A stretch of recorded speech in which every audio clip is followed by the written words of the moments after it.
CM योगी ने अपने 5 साल का काम का ब्यौरा पेश किया। इस वक्त की बड़ी खबर, थोड़ी देर पहले प्रेस कॉन्फ्रेंस की थी। सीएम योगी ने क्राइम कंट्रोल में अपने काम को बताया सुपरहिट। एनसीआरबी रिपोर्ट के हवाले से सीएम योगी ने पेश किया रिपोर्ट कार्ड। यूपी में पिछले 5 साल में एक भी दंगा नहीं हुआ, सीएम योगी ने यह कहा। कोरोना प्रबंधन, बिजनेस, अर्थव्यवस्था में बेहतरीन काम, यह भी उन्होंने कहा। क्या कुछ कहा उन्होंने, सीधे प्ले ऑन करें।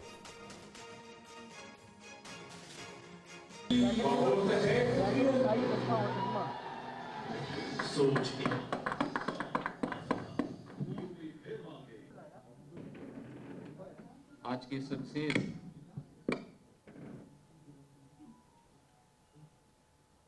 प्रेस वार्ता में आप सबका अभिनंदन करता हूं। लेकिन इस सबके बीच में दागी उम्मीदवारों को लेकर ओपी राजभर का सीएम योगी पर वार है।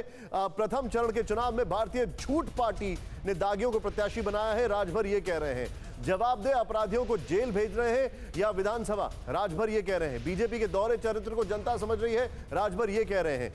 राजभर ने एक रिपोर्ट को ट्वीट कर बीजेपी पर निशाना साधा, बाद में अपना ट्वीट डिलीट भी कर दिया। अगर मैं गलत नहीं हूं तो मैं चाहूंगा ये दोनों ब्रेकिंग और दोनों खबर दिखाएं, और मैं चाहूंगा उसको प्लीज जरा वो लाइन भी ऐड करें कि उन्होंने अपना ट्वीट डिलीट कर दिया। सीधे अभिषेक उपाध्याय के पास जाऊंगा। अभिषेक, बहुत सारी चीजें अभी मत खोलिएगा दागियों को लेकर, क्योंकि मैं मुख्तार अंसारी वाले सवाल पर आ रहा हूं जो आपने इंटरव्यू किया था।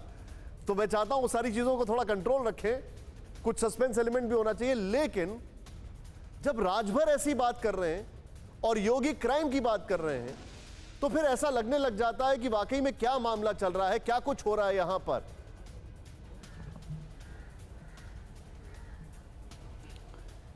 बिल्कुल, देखिए अहम बात यह है, सबसे बड़ी बात यह है कि इस मुद्दे पर कोई जवाब देने को तैयार नहीं है। सबसे बड़ी बात यह है निशांत, आज मैं योगी आदित्यनाथ की प्रेस कॉन्फ्रेंस में था, उन्होंने लंबी प्रेस कॉन्फ्रेंस की, लेकिन जैसे ही हम सवाल पूछने उठे वो उसके बाद चले गए।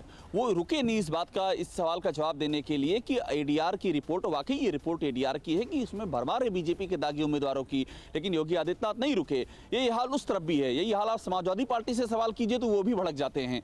तो ये दोनों और हो रहा है, दोनों एक दूसरे के ऊपर मुद्दे उठा रहे हैं, लेकिन अपनी लिस्ट है उसके बारे में बात करने को कोई तैयार नहीं है। तो ये जो दागी का मसला है ये विपरीत पक्ष के लिए है, अपने के लिए नहीं है। ये कहानी दोनों ओर दोहराई जा रही है।